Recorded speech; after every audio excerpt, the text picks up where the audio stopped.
Hello mga Kabs, ako si Kabos na vlogger, isang housekeeping dito sa bansang Saudi Arabia. Sa video na ito mga Kabs, pag-usapan natin ang sweldo ng cleaner dito sa bansang Saudi Arabia. Kasi marami sa ating mga kababayan ang tatanong kung magkano ang sweldo, magkano talaga ang rate ng housekeeping o cleaner dito sa bansang Saudi Arabia sa loob ng 8 oras at sa loob ng 12 oras na pagtatrabaho bilang cleaner dito sa bansang Saudi Arabia mga Kabs. Ngayon sa video na ito, pag-usapan natin yan mga Kabs, kaya tapusin mo itong video to. Ang mga rates sa mga cleaner na babanggitin natin mga Kabs ay nakaayon lang din sa ating pananaliksik at pag-research ayon sa MHRSD. Ano ba itong MHRSD mga Kabs? Ito yung Ministry of Human Resources and Social Development dito sa Saudi Arabia mga Kabs. Ito yung mga rates na binibigay nila ayon sa ating pag-research mga Kabs. Wala po tayong babanggitin dito ng mga kumpanya kung magkano yung pasweldo nila. Wala po tayong babanggitin na pangalan ng kumpanya dito kung magkano rates nila mga. Ngayon mga Kabs, unahin natin ang klase ng mga cleaner. Basic salary, kung magkano sa piso ang kikitain mga Kabs ng mga cleaner dito sa bansang Saudi Arabia.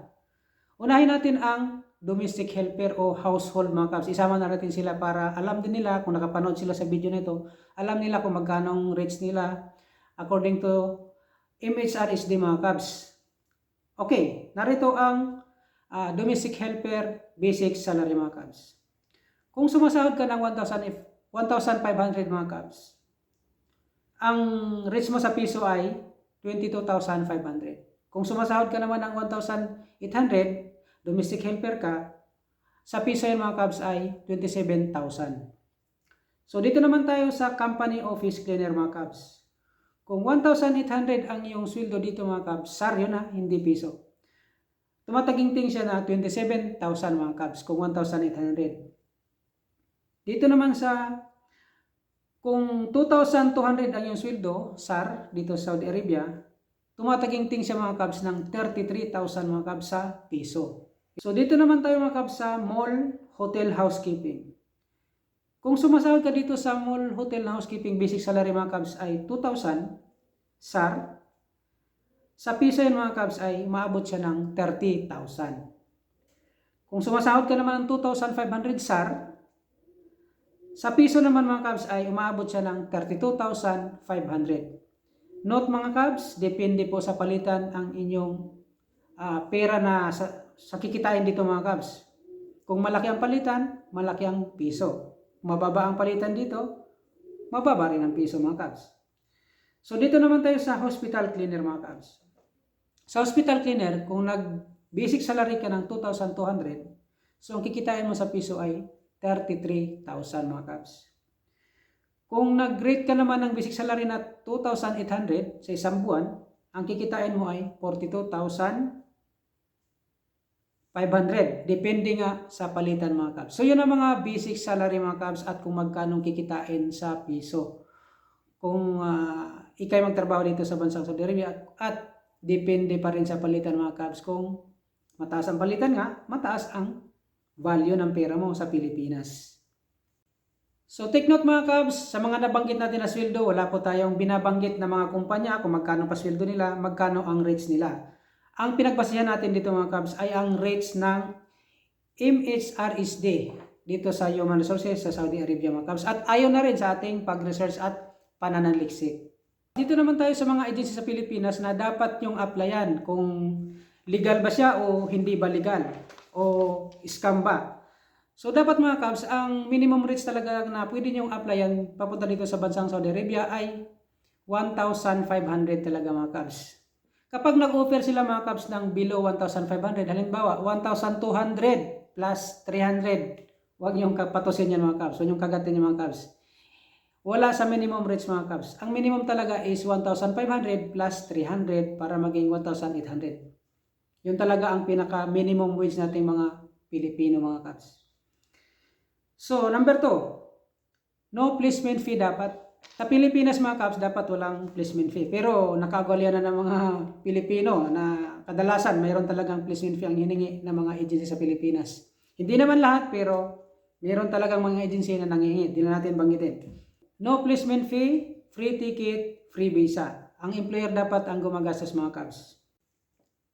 Pangatlo mga Kabs, overtime na hindi lalagpas sa 12 hours mga Kabs. At dapat yung overtime na yun mga Kabs ay bayad ng company dito sa bansang Saudi Arabia. Pang-apat mga kabs, kontrata. 2 years talaga ang kontrata mga kabs dito sa bansang Saudi Arabia. Hindi pwedeng uwi ka ng 1 year lang tapos na, hindi pwedeng ganun mga kabs. Kailangan tapusin mo yung 2 taon na kontrata na pinirmahan mo sa Pilipinas mga kabs. Vacation, free ticket, balikan mga kabs. Yan ang policy dito sa mga kumpanya pagka ikay nandito sa bansang Saudi Arabia at nagtrabaho ng isang cleaner. Kahit hindi cleaner mga kabs, ganon talaga ang policy na dito. Vacation, balikan ng mga ticket mga kabs, pati visa, free mga kabs. So dito naman tayo sa mga lugar na mataas ang sweldo. Pero dito mga kabs, wala namang lugar na mataas ang sweldo. Talagang fair lang ang mga sweldo mga kabs. Pero depende nga lang sa kumpanya kung magkano ang pasahod nila mga kabs. Hindi pare-pare yung pasahod dito sa bansang Saudi Arabia ng mga kumpanya ng housekeeping. So sabi nila sa Riyadh mataas daw sweldo, pero galing ako sa Riyadh mga kabs, pareho lang naman ang sweldo. Jeddah, Dammam at Neom. Ang mataas na rate dito mga kabs kadalasan sa mga probinsya. Medyo malayo-layo kasi sa city ang Neom. Pag Neom ang mapuntahan mo, medyo malayo-layo sa syudad dyan mga kabs. Dito naman tayo sa mga red flag na mga pasweldo. Yun nga nabanggit natin kanina mga kabs, kung below 1,200, hindi umabot ng 1,500, huwag yung patusin yung mga kabs, huwag yung applyan. Dumistansya kayo dyan. 1,200 lang pero libre lahat. Hindi po pwede yan mga kabs, illegal yan. Huwag nyo applyan yan pag mga ganyan ang offer sa inyo. Kailangan 1,500 mga kabs. Salary deduction for 6 months. Hindi pwede mga kabs. Dapat walang salary deduction mga kabs. Pero nasa inyo pa rin kung patusin nyo, kung talagang wala kayong pang placement fee. Kadalasan sa atin may placement fee. Wala kayong pang may mga salary deduction. Nasa inyo na po yun mga kabs sa pag-uusap sa agency sa Pilipinas. Pangatlo, cash basis salary, walang kontrata. Pag mga walang kontrata, cash basis mga kabs, hindi pa rin pwede yan. Red flag pa rin yan mga kabs. Huwag niyong patusin yan mga kabs. So dito naman tayo mga kabs sa mga tips kung paano matanggap at madaling makaalis mga kabs. Unang-una talaga dyan mga kabs, para madaling matanggap ka at makaalis, kailangan talaga kumpleto yung mga dokumento mo, kumpleto yung mga requirements mo. Alin ba ang unahin mo mga kabs? Unahin mo dyan mga kabs ay ang passport. Kailangan, mag-apply ka mga kabs, bago ka mag-apply sa agency, kailangan number 1, passport talaga, meron ka na original na copy mga kabs. Pangalawa, kailangan may experience ka.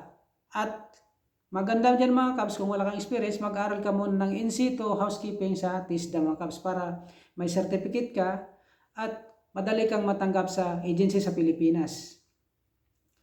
Isa pa mga kabs, kailangan may experience ka sa ibang kumpanya para may certificate kang ipakita para pag ikay nag-apply ng cleaner o housekeeping sa agency natin sa Pilipinas mga kabs.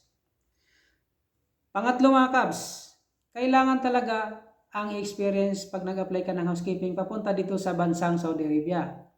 Mayroon namang mga walang experience mga kabs na ibang trabaho na tinatanggap nila, pero kadalasan talaga mga kabs may experience ng 1 year to 2 years experience para sa housekeeping. Yun ang mga tips mga kabs para madali ka talagang matanggap o ma-hire papunta dito sa bansang Saudi Arabia kung ikay may plano mag-apply ng isang cleaner o housekeeping. Mga experience mga kabs na tatanggapin nila related sa inyong in-apply na cleaner o housekeeping. Alam niyo mga kabs, wala naman pinagkaiba sa cleaner o housekeeping. Pareho lang din naman naglilinis yan. Ang pinagkaiba lang sa atin na common na pangalan sa Pilipinas ay housekeeping o janitor. Pagdating dito sa bansang Saudi Arabia mga kabs, ang talagang pangalan ng housekeeping at ang posisyon na yan talaga mga kabs dito ay cleaner talaga mga kabs. So mga experience dapat na tatanggapin sa agency sa Pilipinas o dito sa bansang Saudi Arabia ay galing ka sa mall, nag-cleaner ka sa fast food, sa condo, sa LRT, lahat ng mga anong previous mong trabaho mga kabs na related sa paglilinis, pwede ka dito mga kabs. Basta may experience ka ng 1 to 2 years, kahit 1 year lang mga kabs, at ikay may experience sa cleaner mga kabs. Okay mga kabs, yun po ang mga basic salary ng ating mga cleaner papunta dito sa bansang Saudi Arabia. Wala po tayong binabanggit mga kabs sa mga kumpanya kung magkano pasweldo nila.